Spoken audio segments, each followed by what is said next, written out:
நான்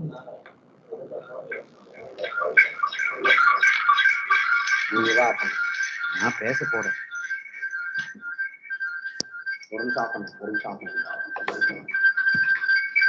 சார் எடுத்து விடுங்க.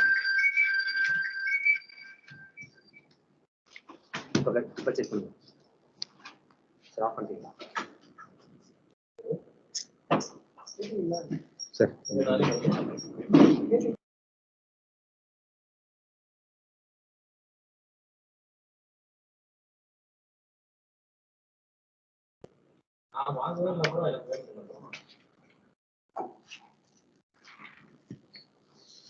Good morning, sir.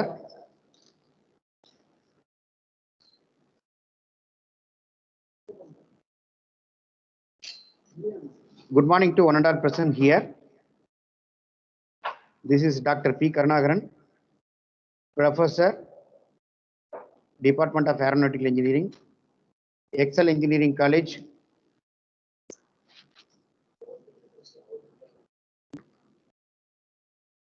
Mic is on.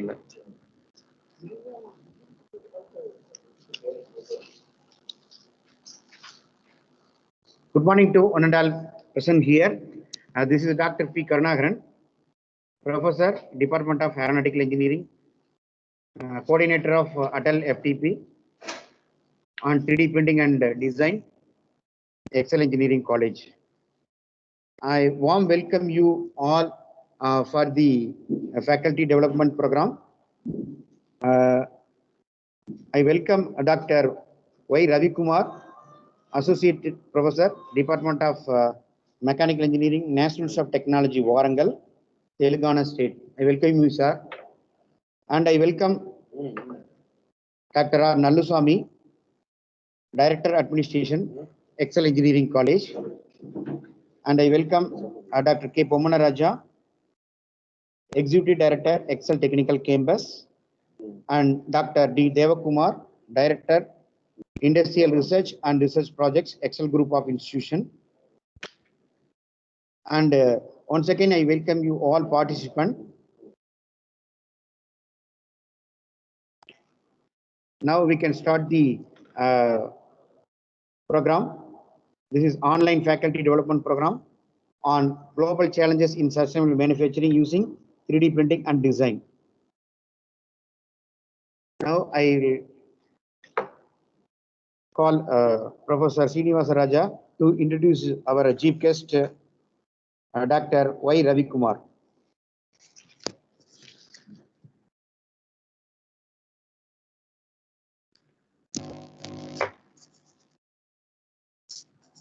Good morning, sir. Sir, now I am introducing about the chief guest. Dr. N.M. Ravi Kumar is Associate Professor in Mechanical Engineering Department at National Institute of Technology, Warangal. He obtained a BTech degree in Mechanical Engineering from JNTU Kakinada in 2000, ME in Computer Integrated Manufacturing from PSG College of Technology, Coimbatore in 2002, PhD in Mechanical Engineering from Osmania University, Hyderabad in 2011, and postdoctoral research in 3D printing at Milwaukee School of Engineering, USA in 2012. He has supervised more than 30 MTech projects and produced 4 PhDs and guiding 4 more PhD theses. He has published more than 70 research papers in national and international conferences and journals. He has filed 1 international patent and 2 Indian patents in the area of 3D printing. He is instrumental in setting up rapid prototyping laboratory at NIT Warangal. He started MTech program in additive manufacturing in collaboration with Central Manufacturing Technology Institute, Bangalore. First time in India of its kind. He has established a world-class metal 3D printing facility at NIT Warangal under TEQIP3 grant. He has conducted more than 15 training programs across India and trained around 900 participants in the area of 3D printing. He received Engineer of the Year 2009 award from the Government of Andhra Pradesh and the Institute of Engineers. He has executed sponsored R&D projects worth of 1.24 crore rupees in the area of 3D printing. He is the life member of ISTE, IE, and RPSA societies. He visited countries like Australia, Sweden, Singapore, Finland, France, and USA. Thank you all. Now I request Dr. Karnagaran sir to proceed the FTP.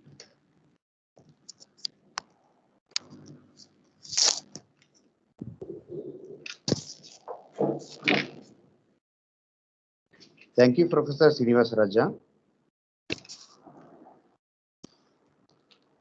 Now,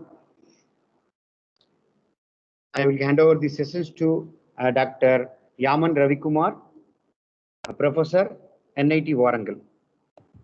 Sir, you can start the presentation. Sir. Yeah, thank you, sir.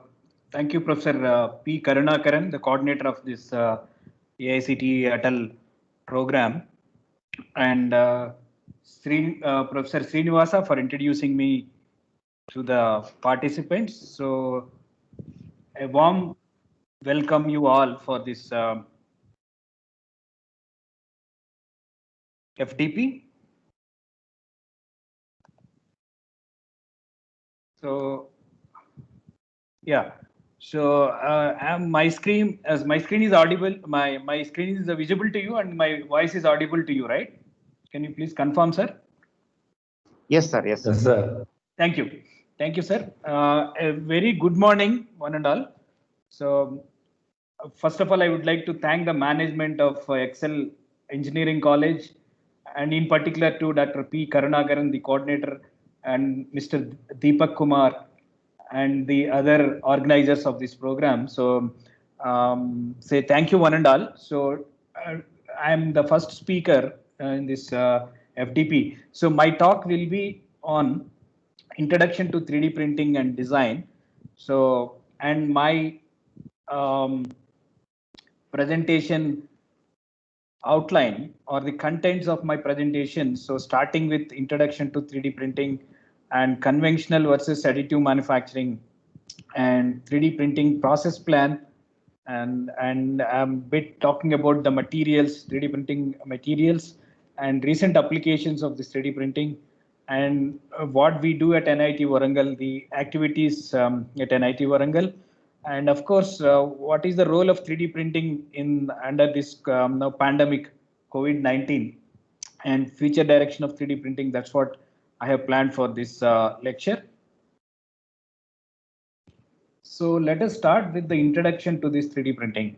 So nowadays the 3D printing is going to be the say under industry 4.0 scenario. So it is gaining a lot of say attention in terms of manufacturing scenario. Now the 3D printing, otherwise also called as additive manufacturing. So just we can say recollect the say the roots or the origin of this technology. So this technology, 3D printing or additive manufacturing, you are calling now, but it was started with the name rapid prototyping. So that was during late 80s or the early 90s. So the technology was called as rapid prototyping, so that everybody was interested to make a prototypes, but the scenario got changed, means the maturity levels of this technology has improved from prototyping to manufacturing capability. That's what in the recent times. So ASTM has renamed this technology with additive manufacturing. And of course, this is the extension of the 2D printing. So normally you have the domestic printer like a laser or a inkjet printer where you can print in 2 dimension, but whereas this is going to give the 3rd dimension. So that's what it is called as 3D printing also. So to name this technology, either you call this as a prototyping, the former name, or the more technical name, or the more professional name of this technology as additive manufacturing, or a common name, or a non-technical, or anybody can understand what is a 3D printing, but the additive manufacturing may be sounding towards more inclined towards a mechanical engineer, in particular to manufacturing scenario. But let it be any name you call this technology. So we have to start with a CAD model or a digital drawing of the product which you are intended to fabricate.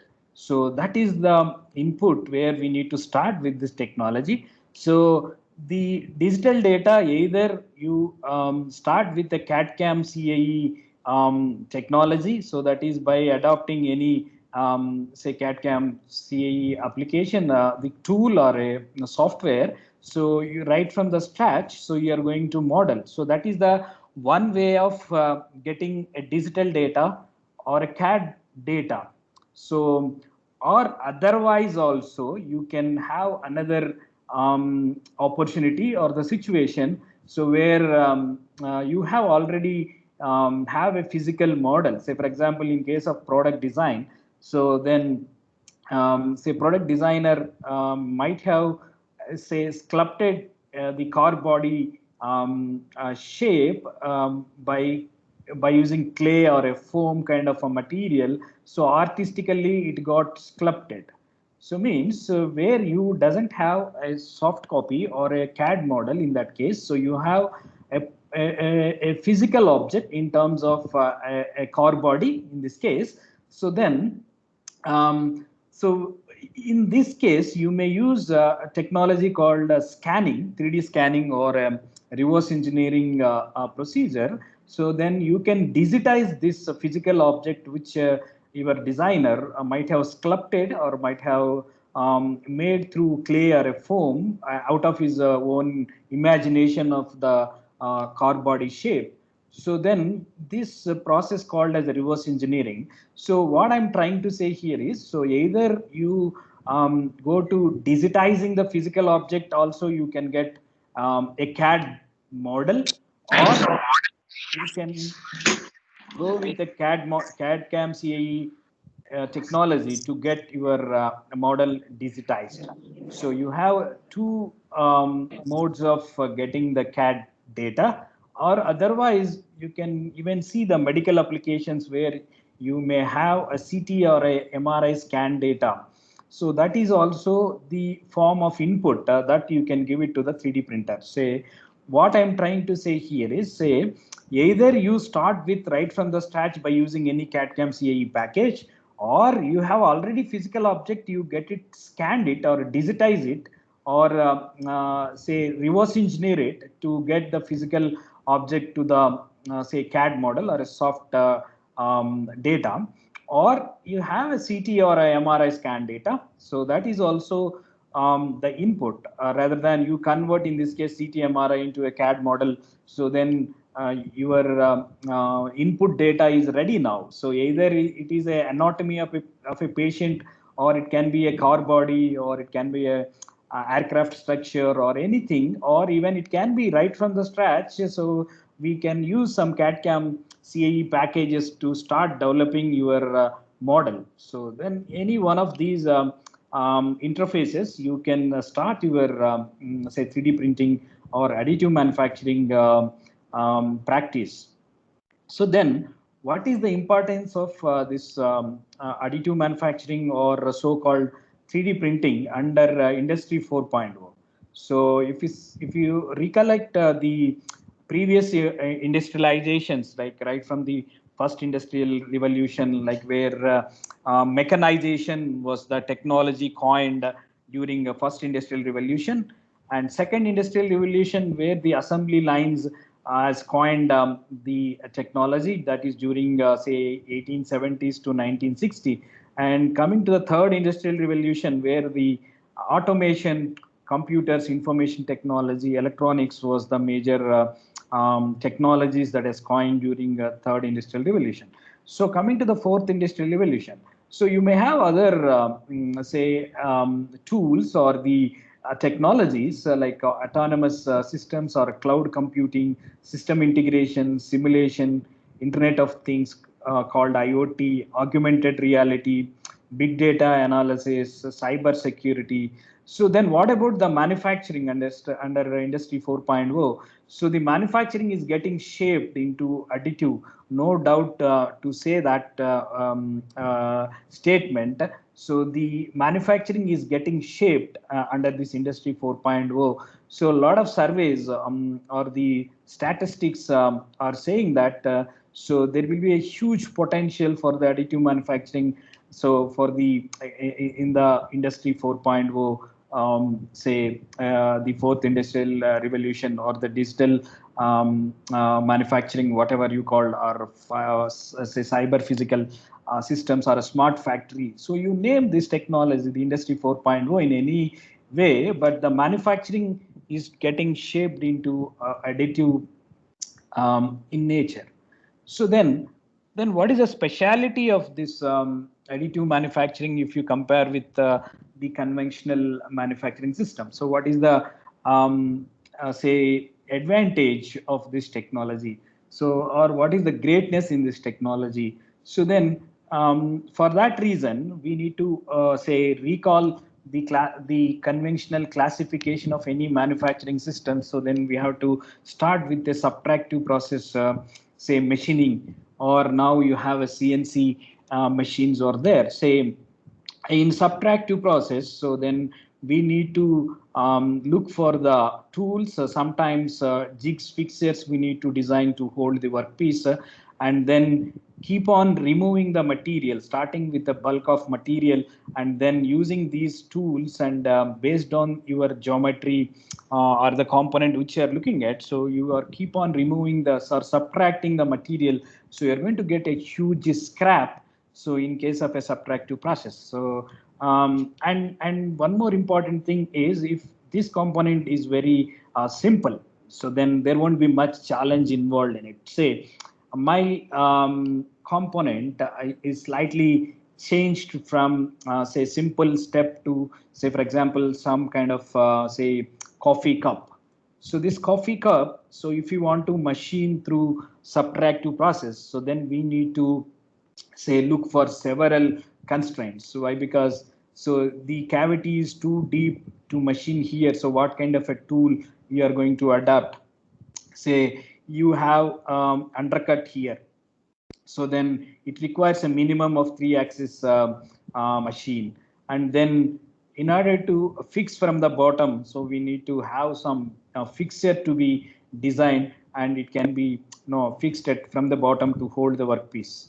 And you have a sharp internal feature here, so without a tool radius compensation, so you cannot machine this. So to name a few, these are the constraints if you are using a subtractive process. But the same component, if you want to additively fabricate, so then we need not think about all these constraints. So just we need only the CAD model. So the CAD model nowadays, it's readily available.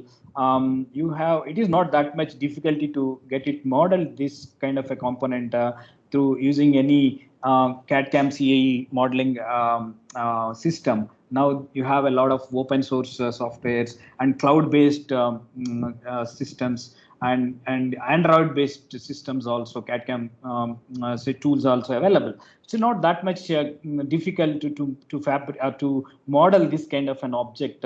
So then once you model, then what you do in additive manufacturing. So in additive manufacturing, so in spite, you are not removing the material, you are adding the material. Say for example, same this component, if you want to additively fabricate, so then I can fabricate this, say for example, in 2 layers. So then I can put one layer, second one, maybe second other layer, and then by using some mechanism, so I can join these 2 layers together.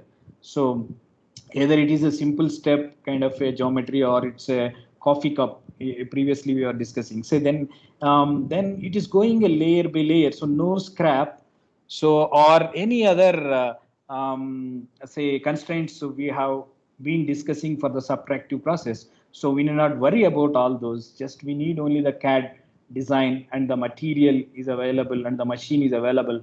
So then it's going to fabricate say layer by layer. So it's very easy irrespective of the complexity. So then you can easily make. And of course you may have other manufacturing process called as a formative process.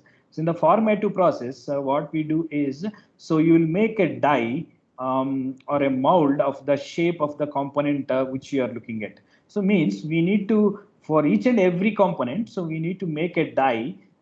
Say again, this die may be made through subtractive process. So again, depends on say the complexity of the object is more, and then die making, it will take no, several months together to make this kind of a die. So in contrast with that, so if you want to make any object, so through additively, so then neither tool nor a die is needed here. So it is a totally a disruptive kind of a technology, or it's not a traditional way of now thinking, or the traditional way of making it. So then what are the advantages that we'll discuss once we are coming for the additive manufacturing?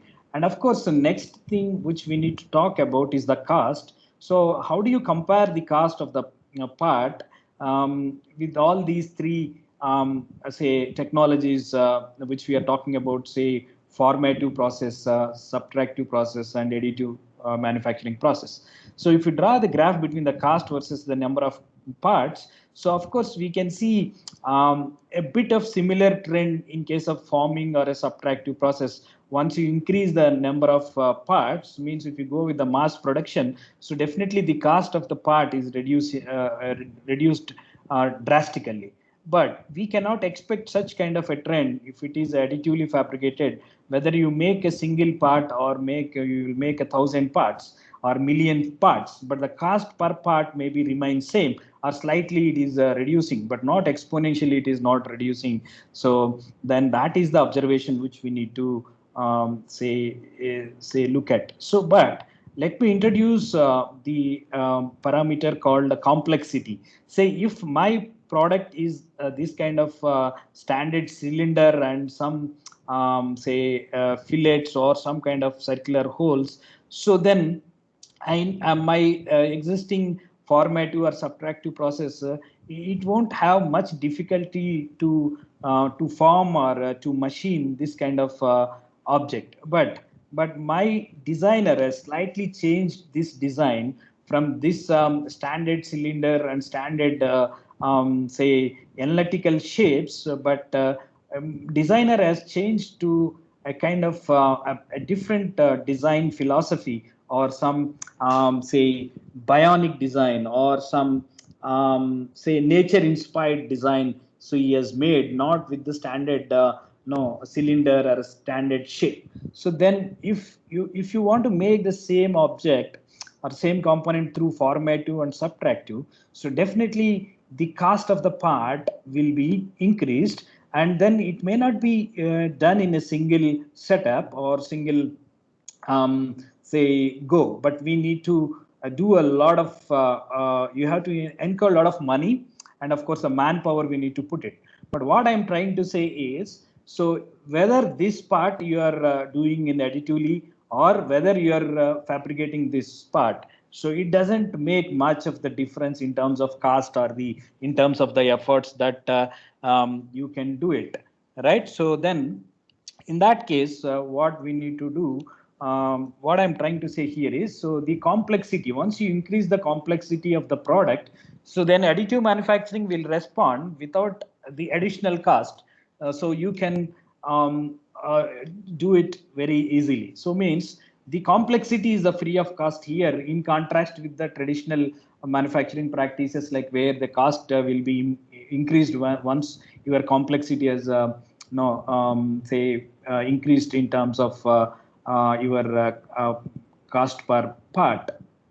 So then one can understand when can we choose which technology can be chosen and under which circumstances, or the say if you draw the graph between complexity versus the quantity, and of course the 3D printing or additive manufacturing, whenever you have a highly complex part and maybe looking relatively less number, so then it may be the appropriate selection of this technology.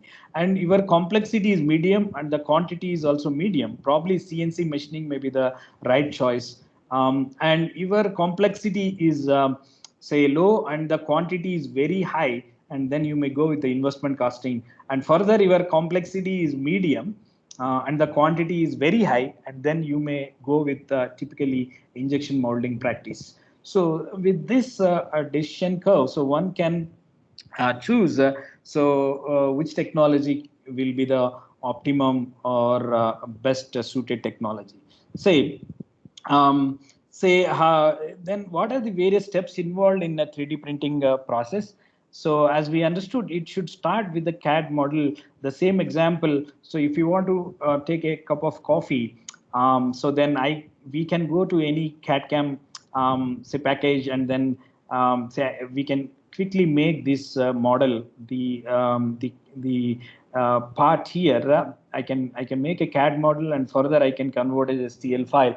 STL stands for stereolithography. So that is the a triangular mesh, so that your model is approximated or tessellated, and that STL file only can understand your 3D printing machine. So then you have an interfacing software with your 3D printer. So your STL file will be transferred to the machine via this interfacing software. So in the interfacing software, so then you can say slice this model. So basically you're saying that it's going to a layer by layer manufacturing. So something like your G code, normally you generate in CNC practice. So then you generate such a kind of code, so which is automatically generated. You are not writing any code here. Just you import this CAD STL file in the form of triangular say mesh, and just you import this into this software, and the software will divide the entire model into slices,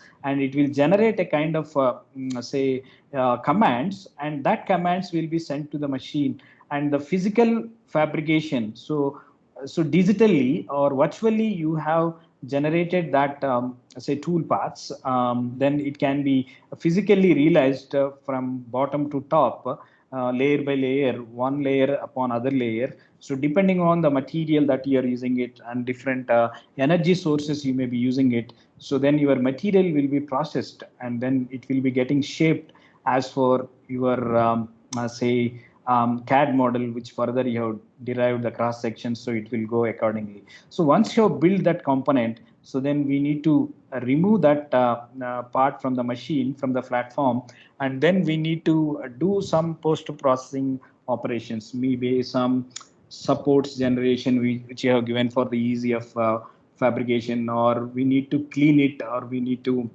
so depending on type of technology and the application demands, like if you are not satisfied with the accuracy that you got from the machine, and then you may use some post-processing method to enhance your mechanical, physical, and any other properties of the part which you are looking at, and do such kind of a post-processing. But here my application is just to sip a coffee, but it doesn't require much of the say tolerances which you are looking at micron level, submicron level. It is not needed, right? So in that case, simply I can, as build, I can take this part and then I can use it for my application.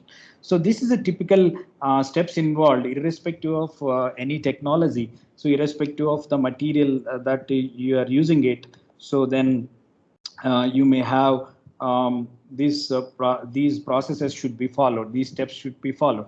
Just I will play a simple video for better understanding of this technology. So then we need to say start with the CAD model, and then we need to fix this CAD model in a particular orientation. So what do you mean by this orientation is, say I can build my part in any of the orientation which I am, that is the designer will be having a lot of freedom here, design freedom. So then you can fix your orientation as you wish, and once you fix that orientation, your software divides the entire model into slices. So those once you generated those slices, so then that then you have some overhanging position, so then we need to give the supports also. So then once you give the supports and then your model, so then you check for the simulation or check for the tool path.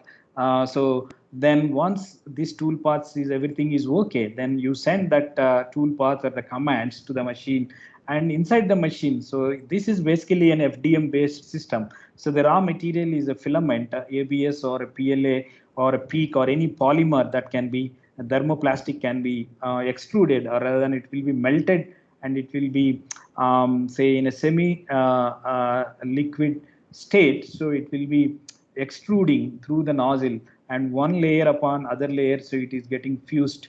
So from some bottom to top, so which you can see some supports also. You have the overhang positions, overhang features here. So you have given the supports also. So then we remove that supports, then you will be left out with the component or prototype or end usage part, or it can be a model. So depending on your application, so then you can use that component which it got fabricated out of this say 3D printing technology. So these are the steps involved in any typical 3D printing process.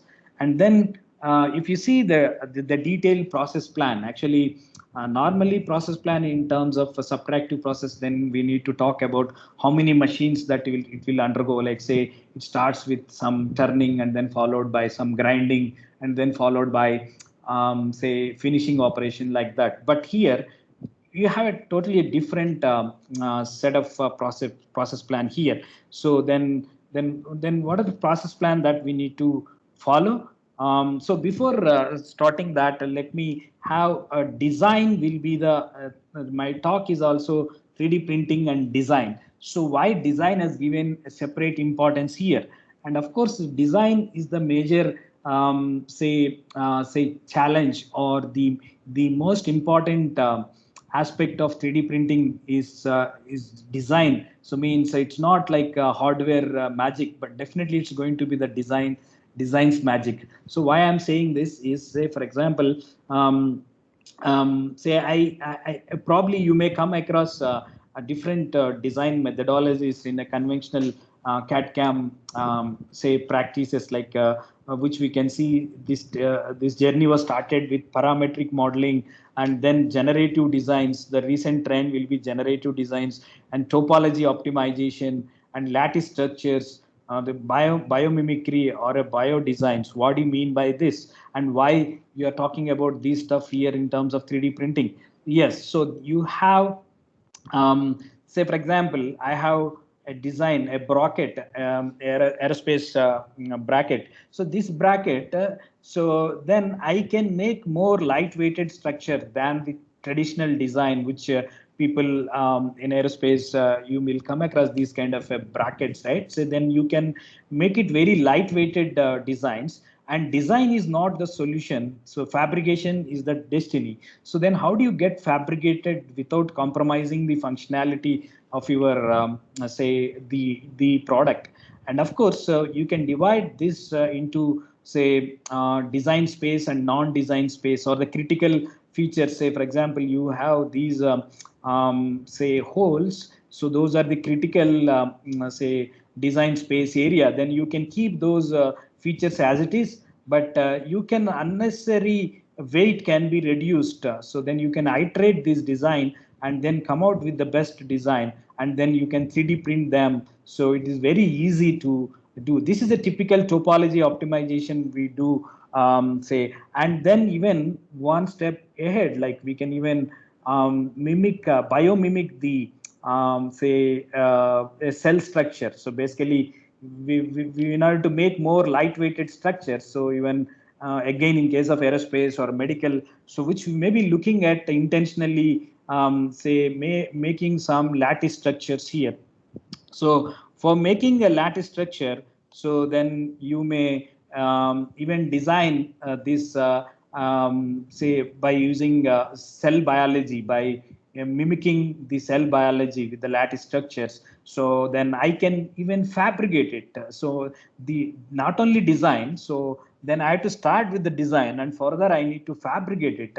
So then in a single step, I can fabricate through additive manufacturing or 3D printing. That may not be possible through a conventional machining or a casting technique. So to go in a single step, absolutely it's not possible with the conventional methods. And then this is about the bionic design or the biomimicry. But sometimes we need to do a part consolidation. Means, so I have a traditional design consists of 12 parts, but I want to make it as a single part.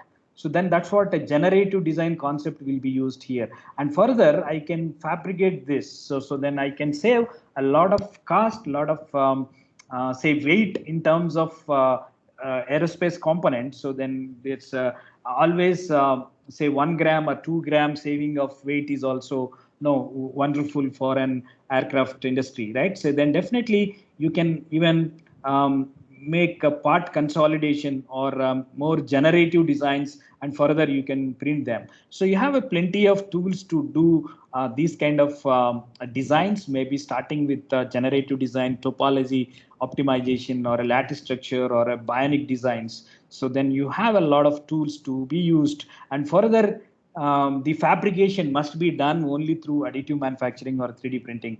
So then how do you do it? So then we need to say call the what you call the process plan, which we need to adapt by using this 3D printing technology. So as we understood, then we need to start with the CAD model, and that too in STL format. So this STL is consists of the say triangles. So your actual CAD model maybe by using some curve, say some Bezier curve or base plane curve, you might have modeled it this curvature. But at the moment you save as STL file, so your curve is approximated with a triangular edge, and you can manipulate these parameters to get the best resolution or the best accuracy in your CAD tool itself. So we can, but you may get doubt. We need to do every time.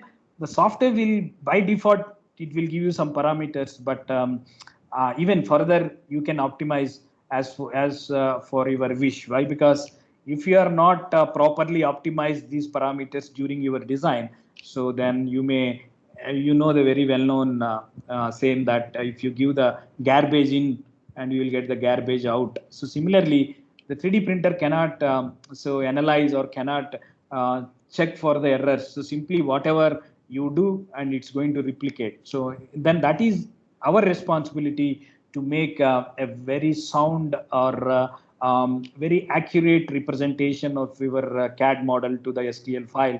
That is your job. So then the accuracy is in our hand. Like say we need to refine this mesh, the triangular mesh in such a way that so you can get close approximation of your say geometry to the STL representation. So once you have done that, so next step is we need to slice it, right? So for during the slicing, so if you vary the layer thickness, of course, as we know that, so if you go thicker layers, so then it may take longer time, but say you may quickly say what you call a very thicker layer. I'm talking about very thick layers. So the build time may be less, but accuracy may not be good. And you have other side. So if you reduce your layer thickness to say, for example, typically it may be 0.05 mm to 0.5 mm, or it can be in between. It will vary, and again depends on the type of technology and the material you are using it. So then I can further reduce my layer thickness to 0.05, from 0.5 mm to 0.05 mm. I can reduce, but I can get very good accuracy once I shifted from my say 0.5 mm to 0.05 mm. But it may increase the build time, right? So then we need to strike the balance between the build time and the accuracy. So then that is our job to fix these parameters, or the process plan or the build setup, so which you are going to send it to the machine. So without doing all this, also software by default with a single click button, so we can get everything. But you don't want to be such kind of a user or a designer to get best out of this technology. Then we need to do a lot of optimization of these parameters is needed. So why? Because it is not you don't have an ASTM standards to say that this technology is relatively new. So you don't have much of the ASTM standards to standardize these procedures. So then we need to do that kind of a process planning or the optimization of these parameters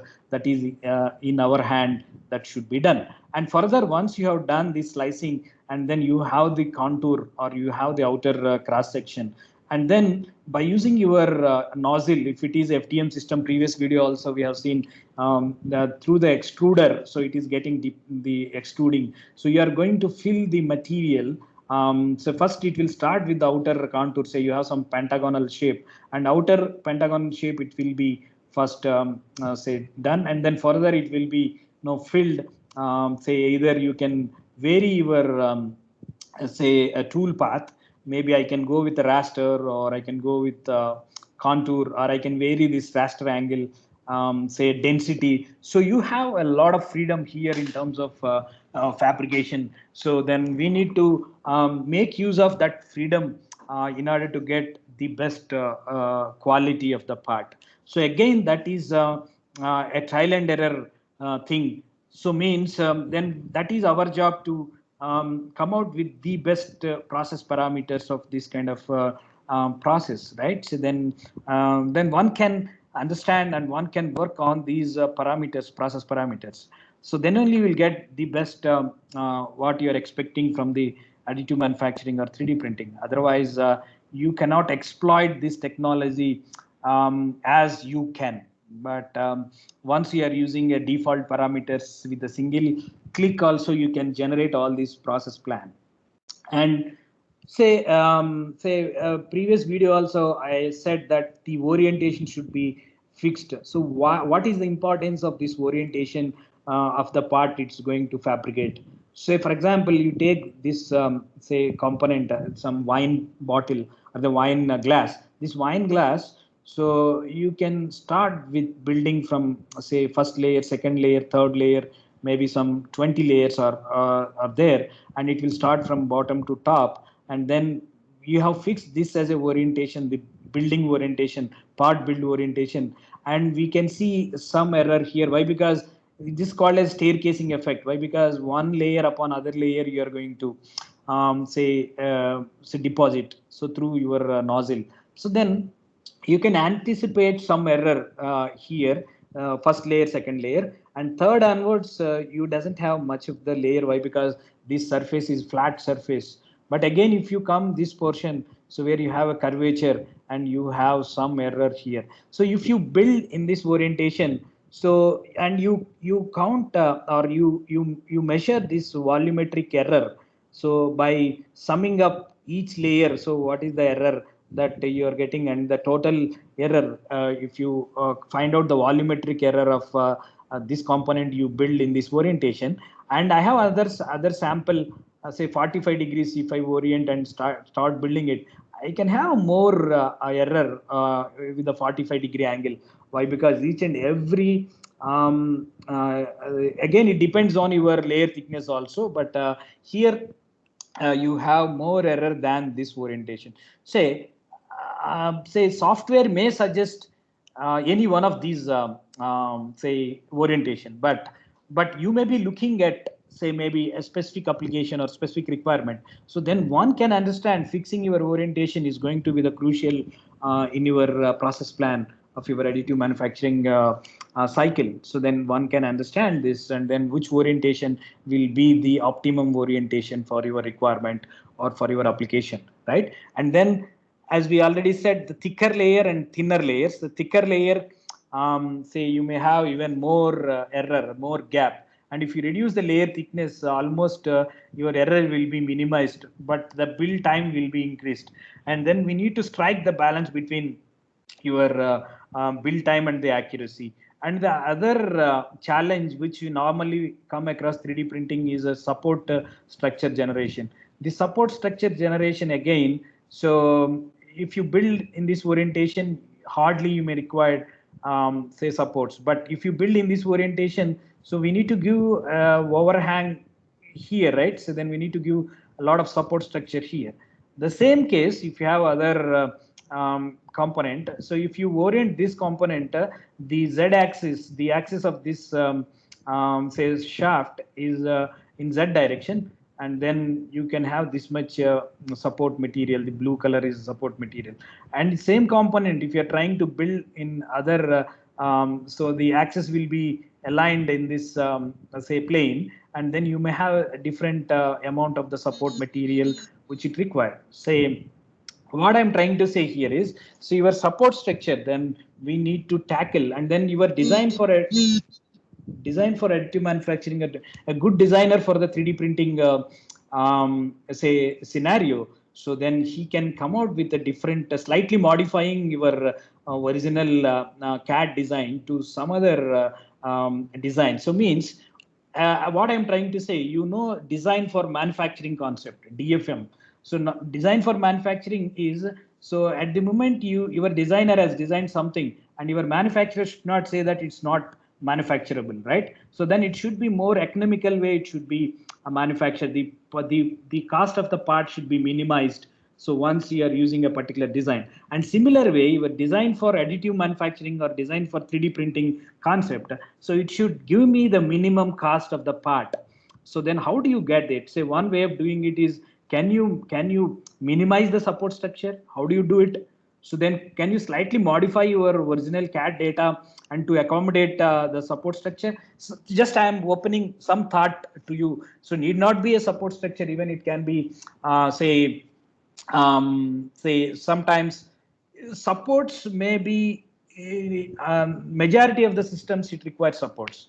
So 90% of your additive manufacturing systems require supports, but maybe hardly 10% may not require supports, depending on your technology, material, and things. So then, how best you can say fix your process parameters, or say come out with these working on these parameters and then come out with the best setting of the parameters. That's my intention. So your design is a crucial. Why I'm talking about. So as it is, whatever the design which you have done in a ProE or in a CATIA, so you can print it absolutely no problem. But whether it's going to be the optimum design for your additive manufacturing, design for additive manufacturing, so that's the thing which we need to work out. So otherwise, so we can print it anyway you can print it, but the cost and the quality, so the it will vary. So then one can have a good design for additive manufacturing. Manufacturer should consider and should come out this kind of say designs. So that's the importance of the design. That's what I'm trying to now share with you. And then let us talk about the materials. So you may have materials nowadays, though this technology started with the polymer printing and further say ceramic, composite, metals. Now it is possible with all these materials also. Say if we talk about the standard materials, so right from the polymers, metals, ceramics, composites, and not only these standard materials, even you can go with the functional materials like shape memory or electronic materials. Or the beauty of this technology is even you can print a living cells, biological material, or the cells, the living cells, or the food, or construction industry, which you can have even this say need not be a standard material. So even you can make some tailor-made material, or you can make a multiple material, or say metal matrix composites, or continuous fiber reinforced composites. So you can do a lot of stuff with the recent developments. But those started with the polymers, this technology. At the time it used to call as rapid prototyping, but now you have these say plenty of material choices with these recent technologies. And what could be the form of this material? So the form may be the powder form in a granular powder, or it can be a filament in a wire or a rod, or it can be a sheets in the form of a sheet raw material, or even it can be in the form of a liquid. So recently, ASTM has standardized into 7 categories. So these are the 7 categories. I hope the other speakers is going to give in-depth knowledge of these 7 processes. But the idea here is the ASTM has put into 7 groups, 7 baskets. So any technology you name, then it should one among these 7 technologies. So then you talk about the polymers. The polymers, again, you have a thermoplastic and thermoset plastics. You talk about thermoplastics, and again in the thermoplastics you have a semi-crystalline and amorphous. And again in this, so if you see this a triangle, so from the base to the apex, so then you have the application level may be increasing from base to the say apex. So say commodity applications or the domestic applications, like you have PLA, that is polylactic acid, is a one material, or the ABS, acrylonitrile butadiene styrene. So these are the 2 well known under the semi-crystalline and amorphous. And if you slightly go up, So means the melting point temperature relatively is low for these kind of materials. And if you talk about polyamide or nylon, so nylon 12, nylon 11, nylon 6 or TPU, and that is under the semi-crystalline, and under amorphous, so polycarbonate and PPE. So these are relatively so good properties. So then it can be used for the engineering applications rather than the domestic or the commodity application. Normally use this material, but it can be. So why? Because the more melting point of this temperature will allow you to good applications like engineering applications. And further, if you go say you have a poly either ketone called PEEK or PEI. So you have much more melting point and much more high performance applications, especially for aerospace applications where you are looking for the strength to weight ratio. And this is the material under polymer. So you can use this kind of a material for more strength to weight ratio. So the PEEK is a one. So of course you may to have to work with the high temperature. Why? Because the melting point temperature of the PEEK is say more than the other polymers which you are talking about below this say triangle, right? So in that way, of course, the cost is also increased from bottom to top. So the cost of the material, and of course the performance is also the application wise, it will be a better applicational say you have these polymers. And of course thermoset, you have an epoxy resins, you have a plenty of photosensitive polymer epoxy resins. So these are about the polymers. And talking about the metals, so you have plenty of metals nowadays. Say you can even say under these metals, so you can have a standard stainless steel. You have plenty of alloys also quite possible. I mentioned only the well-known or most frequently used say stainless steel and their compositions, maybe 316 or 310, 17.4 pH, and then tool steel like Marazing steel or H13 tool steel A2, and aluminum say 10 mg, 8 mg, 12 mg. So you have plenty of grades also with aluminum alloy, and titanium alloy 65, 64, and plenty of commercially pure titanium, or you have plenty of titanium alloys also quite possible with the 3D printing nowadays. And cobalt, chrome, tungsten is also quite possible now with our advanced 3D printing technologies. And nickel alloys like Inconel 625 or Inconel 718. So any super alloy, it's quite possible. Say Hastelloy, again it's a nickel based alloy. And of course the precious components like copper, gold, silver. So you can very well do these precious metals also. So I have given a well known or a commonly used metals or the metal alloys. You may have plenty nowadays. You can develop your own material nowadays. So that's the open architecture kind of developments of these machines is allowing you to develop your own material also. So then you talk about the ceramics. So you have a ceramics right from the zirconia and silicon nitride or alumina, or even you can have alumina tuft, which or you have a calcium phosphate group. So and quadrate, so some kind of say clay kind of ceramic, this one. So you have plenty of ceramics also nowadays is quite possible to 3D print. And of course come with the composites.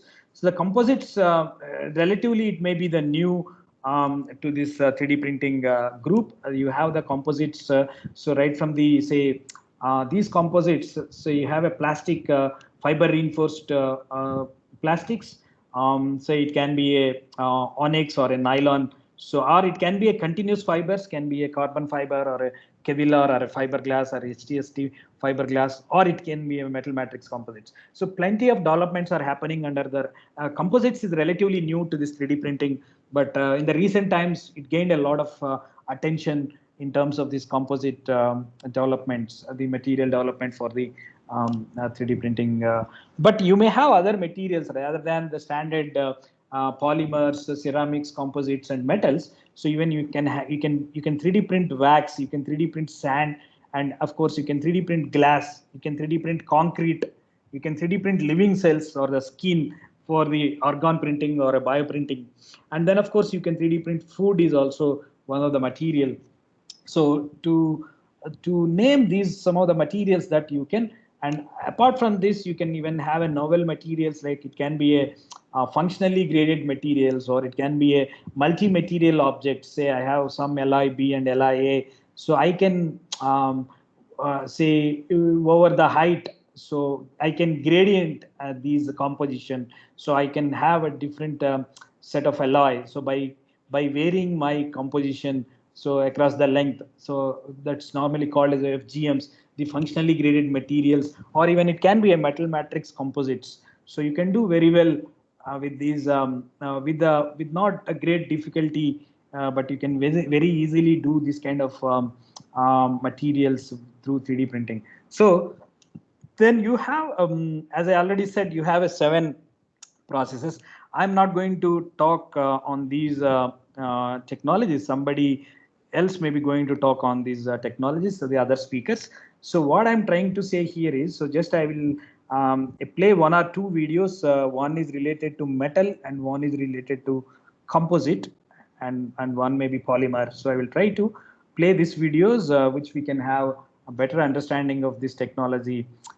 Maybe subsequently other speakers also going to explore these technologies, but just an overview. So then you can start with the metal. I am saying, like, you may use some laser or a electron beam, or maybe plasma. In case of a welding, normally it seems something like a welding technology, like but the raw material here may be again, say, like a powder. So you take the powder as a raw material and use the say laser to be sinter, or rather than it will be melting. So you start with the powder particles, maybe say 50 microns to 70 micron. So then you can get your metal part. So then of course you start with the CAD model and generate and follow that process plan which we discussed in the previous steps, and then you send that data to the printer, and then the printer will so start melting that powder particle selectively as per the cross section which you have derived in the computer.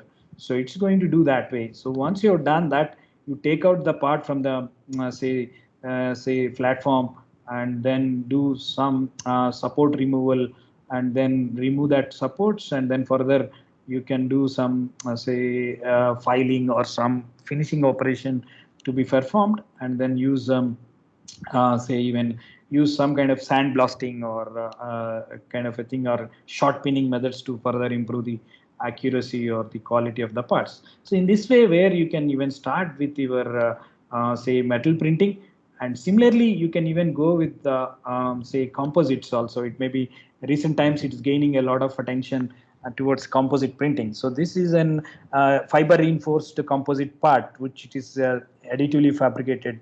So then you start with the CAD model as usual. In any additive manufacturing, it starts with the CAD model, and then you feed these fiber sheets so to print, and use inkjet heads to contain some wetting fluid to print onto this object layer shaped onto the fiber sheets, and then you spread this polymer powder over that fiber sheets, and where it will adhere to the wetting of that layer, and then you remove that non-adhesive powder. So after that, so then you left out with this kind of laminates. So then you stack these laminates layer by layer onto this. Just you put it on a furnace, so to compress these the layers, and then afterwards you remove that uncoated fiber from the build stack. And once you remove that and the stock, and then you have left out with your fiber reinforced composite part. So this in this way, so you can even, and you have for the metal 3D printing, so you have a different configuration. Previously we have talked about the powder bed. That's previous video, that is a powder bed system. But instead of laying a powder in the previous case, even you can, through the Schrood gas or the carrier gas, so you can send that powder raw material, and then you create a melt pool or a arc, something like your welding. So then you can so keep on supplying the powder, something like your TIG welding, how it will work. It's similar to that TIG welding or a MIG welding process. So then which you can even control this more localized say control, rather than welding may give a lot of heat affected zone, but here you have a less heat affected zone and localized heating, and you have a better microstructural kind of properties which you can attain through this additive manufacturing rather than the conventional welding process. So then you can have even a 5-axis kind of machines that you can additively fabricate this kind of directed energy. This is one technology called directed energy deposition. Say you can either use any one of these technologies even to process your metal or a composite or a polymer. So we have discussed through several videos like polymers, composite metals is quite possible now. Even apart from that, I have mentioned some other materials also which you can even print them. So maybe living cells or maybe even organic materials. So our food is also able to print, and concrete, as we said in case of construction industry. So then we'll focus on the applications part and recent applications of the 3D printing technology. So you have plenty of application areas like so you have some replacement parts or functional prototypes or jigs tools or fixers or branding promotion or concept models or end usage parts or visualization aids or molds or castings. So the beauty, so I don't have much of the time to elaborate discussion on this, but I can put it in this way. So additive manufacturing is giving a lot of benefits in terms of all these industries, in terms of complexity or in terms of complexity is free of cost, and say the supply chains. So you doesn't much worry about the supply chain in a conventional process, which you can come across. So who is going to supply your material, machines, tools, jigs, fixtures? Nothing is there, right? So here it's a more simplified supply chain management here than the traditional way, and you have plenty of benefits we can talk about in terms of that. Say customization is another key for additive manufacturing, which otherwise you cannot do through a conventional way of doing it. But it may be a very costly affair once you customize through traditional manufacturing techniques. But it's a quite interesting phenomena of customization. So then let us talk about some of the medical applications where you can customize the implants, that is as for the patient anatomy or the patient say bone structure. So if you see the bone structure, so it's not like a solid thing, and then we have say for example you take the chest implants. So this spinal cord may be a porous in nature. So then we can make these spinal wedges, or rather than we can mimic the porosity exactly how the patient is having that structure. So you can fabricate through this additively fabricated or 3D printed structures. Either it is a more or less it is a customized or the say personalized as for the patient condition, right? And then you can plan the surgery so well before to the actual operation theater. And this is a complex pediatric heart surgery for the children heart surgery. So then we can even use this 3D printed in different colors, and then we can plan better. So what kind of tools and what kind of say what kind of tools or what kind of instruments they supposed to use for during the surgery, everything they can plan. So there is a patient specific data, right? And then you can make orthopedic casts more lighter way. Like in case of aerospace, you are exploiting the same thing here also in the medicine in terms of lightweighting, and not only lightweighting here to improve the cell growth or nothing but osseointegration of your implant to the original bone. So that's quite amazing once you come with this kind of say lattice structures or the bionic designs which you can easily print through additive manufacturing or 3D printing. And we can have one more area of medicine, like you can personalize the dosages, or you can personalize the medicine, say as for the patient condition. So you can personalize these dosages of the in a drug delivery system. So then, and then talking about the aerospace, as we already introduced the weight of the component. Say GE, they are say coating that 1/3 of their engine parts or through 3D printed they are using it. So they started this project in 2015, and just recently they got the certification from Federal Aviation Authority called the FAA, right? So then one can understand the certification is done by the Federation Authority then one can understand the maturity of this technology. It's not surprised to have some engine parts or 1/3 engine parts of your engine is getting 3D printed while flying in your aircraft. So it's not surprised in years coming together, maybe down the line 10-15 years. It's not surprising to have these are 3D printed parts. Why? What is the reason? It's a simplified supply chain logistics and simplified assembly, simplified maintenance, and weight reduction. Weight reduction is not only reducing the part cost, and it will reduce the fuel consumption, right? That's the idea. Even it will have, you have a double benefit in terms of intangible as the fuel saving. So then it will improve the fuel burning efficiency also. The performance of the system is also improved about 10% and more power, 10% more power than the previous designs through conventional way they fabricate. But this is a simple example. Either it is GE or Rolls Royce or Pat and Whitney or Honeywell or Airbus.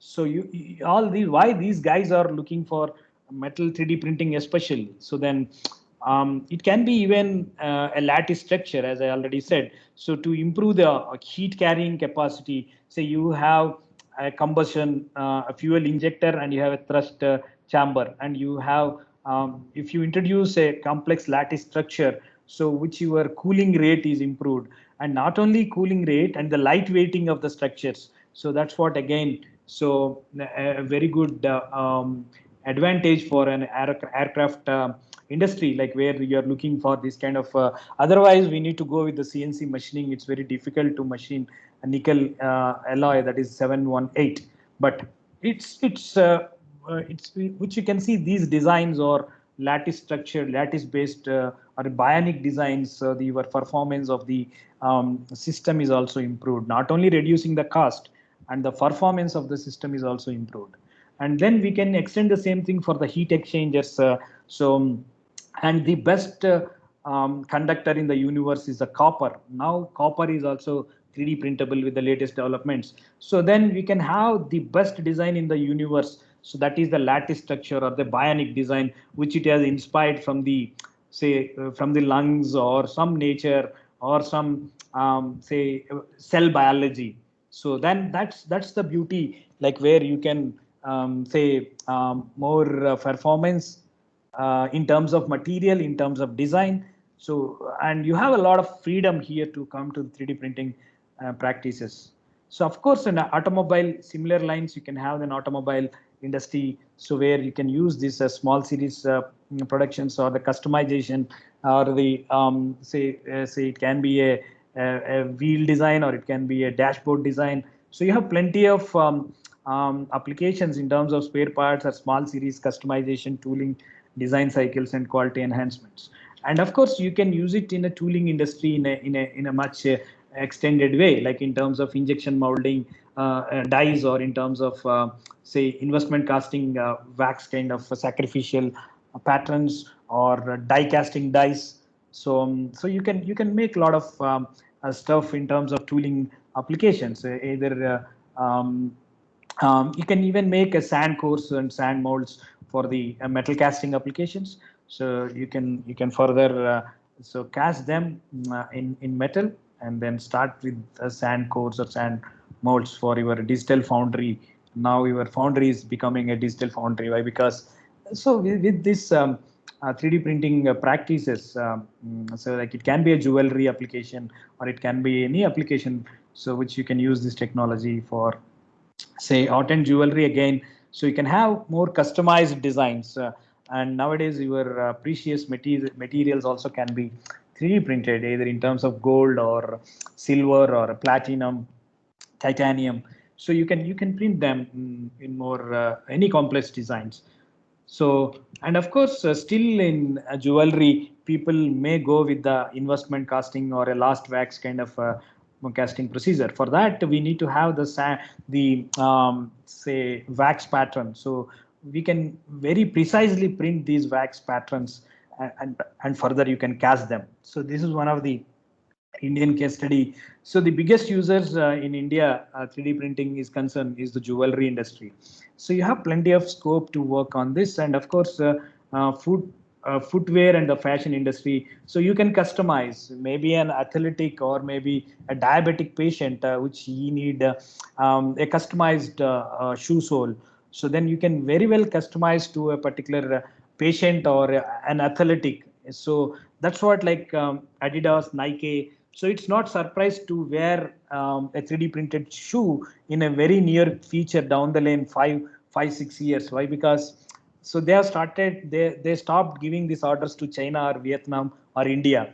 So they are started in US in Silicon Valley. They are producing a mass customized shoe soles. So from Adidas or Nike. So then even it can be a very good application for fashion industry. So you can print your fashion designer clothes, and which is again a bionic design, which is might have inspired from say elephant structure or maybe some other a structure which you can the designer might have inspired, and then maybe snake or design or any biological or any natural design that the designer might have inspired. Then you can very well print them.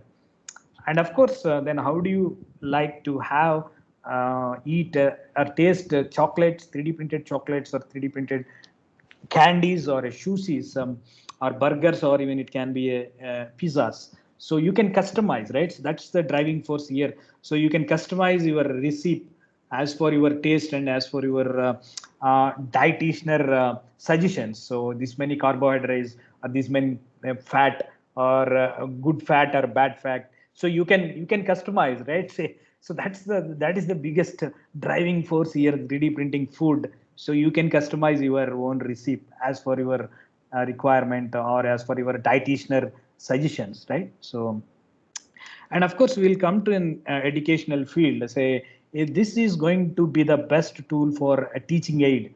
So we can even teach a fourth grade student or a fifth grade student. So to make some say windmill, or to make some say connecting rod or a piston, or it can be a complex gear mechanism or any inverse chain mechanism, anything, right? Say even you can, it can be a chemistry class or it can be anatomy class for a medical student. So you can very well explain the concepts so by experiential learning. So through this say models which you can further print them, right? So then what we do at NIT Warangal, I will rush through this. Say we have facilities. As far as facilities are concerned, so we have a metal 3D printing of a powder bed system, that is a DMP Flex metal 3D printer from 3D Systems USA. And of course we have other Stratasys make polymer based systems like a Dimension.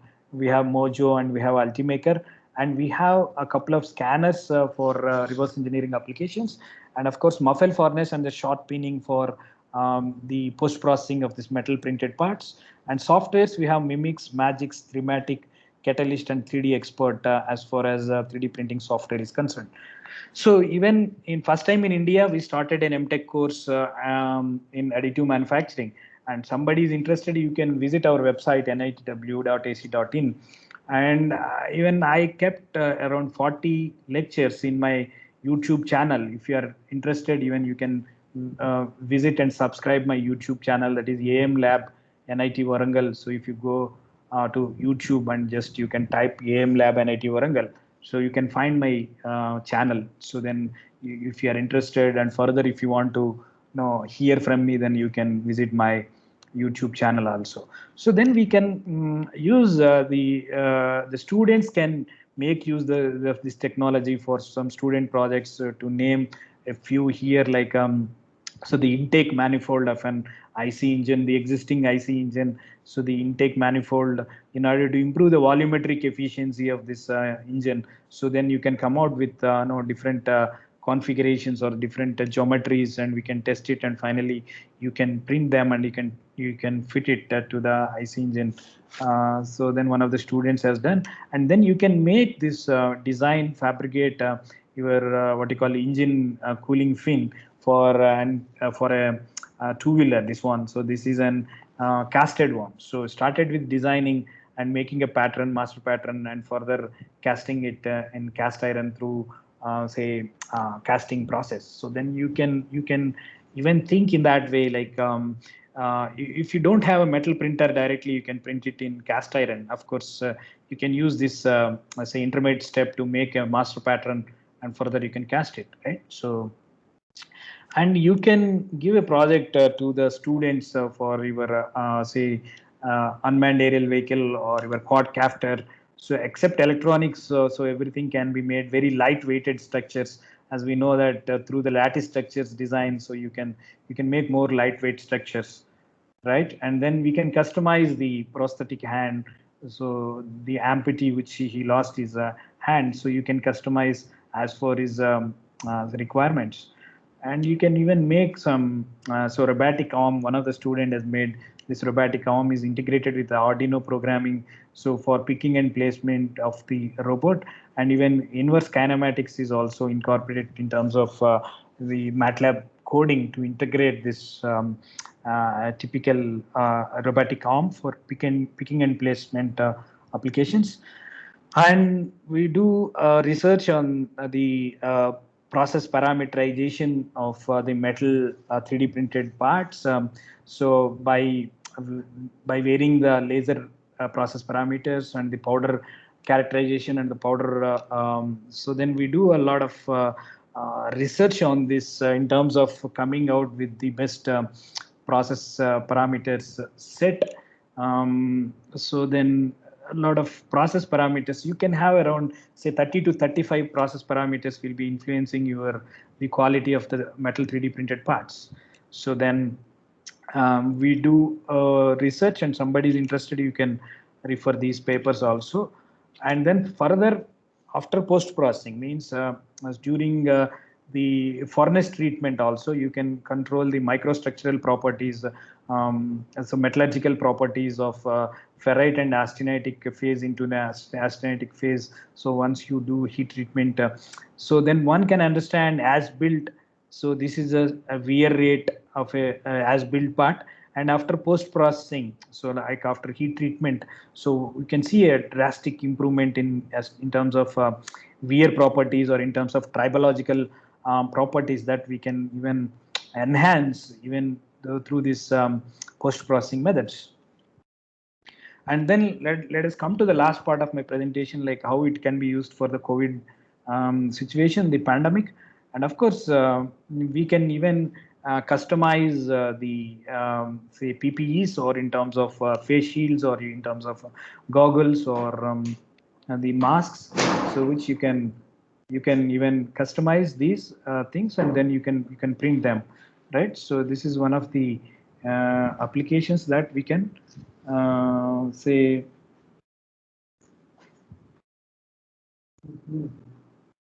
Okay. Yeah. So and then you can even used for the say people are looking for some kind of alternatives for the or substitute for the ventilators. So not all the 5% badly or 10% people may require a ventilator support, but rest of the 90 people, or some 10 to 20% people can survive with some kind of expiratory pressure kind of a mask, or some exhaling kind of devices which you can even say supply the oxygen without the ventilators also. So then how this 3D printing is helpful for that. So you can customize these say devices so as for the patient requirement. So again, the customization of these masks, and then you can even HEPA filter will be fixed here. So then this is one of the materialized people, they have come out with this kind of customization of these PEEP masks, or even in terms of the ventilator, or in terms of the respiratory mask valves. So so ventilators also, now you can single ventilator can fit for the survive or supplying the ventilator 2 or maybe 4, maximum of 4 patients, say accommodate a single ventilator. So then how these technology is helpful. So once the pandemic, your supplier is no more contact with you, or he may not be able to access his conventional say machining or casting say lines, but definitely if you have a printer with you, so then of course in limited number, maybe 100, 200, 300 per day, so even you can quite easily print them, and you can make use of this technology for such kind of things for the pandemic situation, right? So even it can be for the rapid tests for the nasal or oral swabs. So for the say confirming whether a patient is having a positive, so through this rapid test, so then you can use these nasal swabs. So these are 3D printed, and once you, this is not a big sophisticated technology, just it is which you can see right now. This is a desktop SLA or say kind of a LED or LCD based technology. So maybe hardly that machine may be costing you around 2 lakhs or 2.5 lakhs. So it's not like the earlier scenario. Now this technology, especially for FDM, say, and SLA technology, is coming in a more desktop in nature. So because of the patent's expiration, say, well, and then these designs are open, and it is accessible by the any hospital or any frontline people. So then once you have the printer in your home also, you can that's more democratized print manufacturing scenario right now, right? Say you do not go to the shop floor, just you can have a printer at your home and then you can print it. So it is rewriting the entire scenario, the manufacturing. It's more now democracy in manufacturing, right? Say otherwise, so then we need to go to a shop floor, or we need to go to a tooling guy, so to do this manufacturing. But it's no more with such kind of a thing once this additive manufacturing or 3D printing is coming in that way, right? So even you can print them the quarantine booths. So these are 3D printed quarantine booths.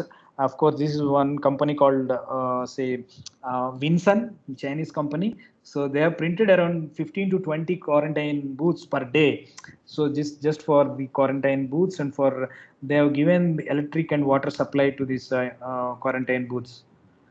Yeah, and then we talk about say several things in medicine, like, but what could be the future of this 3D printing in terms of organ printing or tissue printing? Yes, then people can even have say print the organs or the tissues of the one patient, that can be taken the living cell of the one patient, and then they will put it in an incubator, and then they will do cell cultivation, adding some proteins, nutritions, and they will prepare something like a kind of a collagen, or a kind of a ink, or a bio ink. So then it's going to be further injected into the patient body, maybe in terms of the heart valves, or in terms of any organ. So but simple organs or tissues like skin, bladder, blood vessels, people are already done. But like if we are talking about the lungs is the most demanded organ now under COVID-19 situation. Like, of course, heart is never is a demand for this kind of organ. So then can it be replaced, or can it be repaid through 3D printing? Maybe answer may be yes, but not as of now. Maybe down the line 10-15 years, maybe you can expect a lot of developments. But thing which you can even have a small sized micro or nano sized components, and you have big sized components other side. People are able to print the houses in the real size houses, so through contour crafting. So I'm trying to put it smaller scale, as like say micro or nano sized, or it can be as big as a real sized building, so you can 3D print.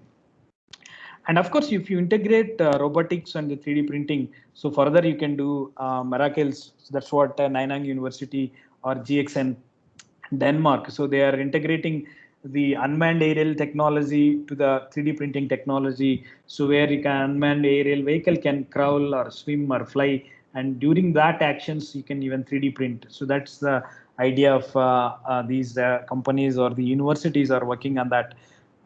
So then what could be the future of this technology? So then I will conclude my session with a couple of slides. So then what could be the future of this technology? And of course, we started with, say, you have 1 dimension, 2 dimension, 3 dimension, and now people are talking about 4D printing or the 4th dimension printing. And people even talking about 5 dimension printing. So, or 6 dimension printing. So what do you mean by that? So 3D printing is all about, say, you start with the material and design, and of course, and then you have a 3D printer, and basically you can make a static structure, so which it retains the form, size, shape, everything is constant over the period of time. So it depends on the material and the durability and other stuff, but more or less it's going to be a static structure. But what is about a 4D printing is all about? So 4D printing is all about, you may have a smart material rather than a conventional material here, and you may have a multi-material 3D printers, and you have inverse problem modeling, and you may use a material as a smart material or a shape memory polymer or a hydrogels in case of argon printing. So then you initially make a static structure, and then that static structure is becoming, you are trying to give a life, or you're making more intelligent structure or more dynamic in nature. How do you how it is possible? So you may use some stimula, maybe temperature, water, energy, or any kind of magnetic stimula, or heat stimula, or any stimula. So then you are converting your static structure over the period of time. So the 4th dimension will be the time. So means I have 3D printed one structure in this way, but over the period of time, maybe, so by using any one of these stimula, so then I could even transform my structure in more controlled way. So it can be a non-living material, but it can be a, say, you have some heart patient, and then you have a 4D printed stunt or a 4D printed device, so which it has, whenever he or she got a massive heart stroke, and then that stunt or that device will not close the blood flow, or rather than it will expand the veins. So then the blood flow will be smooth. So then there won't be any heart patient. So then hardly there won't be any blood clot. Why? Because you are making the material is more smarter, and then as for the situation, so it's deforming its shape, or deforming or transforming its dimension, and how do you control? That's a very challenging one, but a lot of research is going on in that direction. So then that's what it's going to be in future. But even you can have micro nano sized components, or it can be a self-healing microstructures, or it can be nowadays automobile is more on EVs, the electronic vehicles. So even the batteries also in future, which we can be 3D printed. Now itself people are started making some prototype of these batteries, 3D printed batteries. So then what could be the future of this additive manufacturing? So definitely in future, or very near future, it's not going to be the layer by layer, but it's going to be the voxel by voxel printing. So means the take home message. So the 3D printing is again, or additive manufacturing maybe transforming its nature from layer to voxel. So these voxels may be millions, or say millions of voxels per second. Is it going to be the speed of the 3D printing in future? Maybe yes. Why? Because you have a lot of developments are happening under this domain, maybe analog, digital. So it's not surprised to have a cell phone with all the assembly, maybe with the battery, along with the battery, screen, all the components may be 3D printed in a single go. Maybe you can expect such kind of developments in very near future. So let me conclude my talk.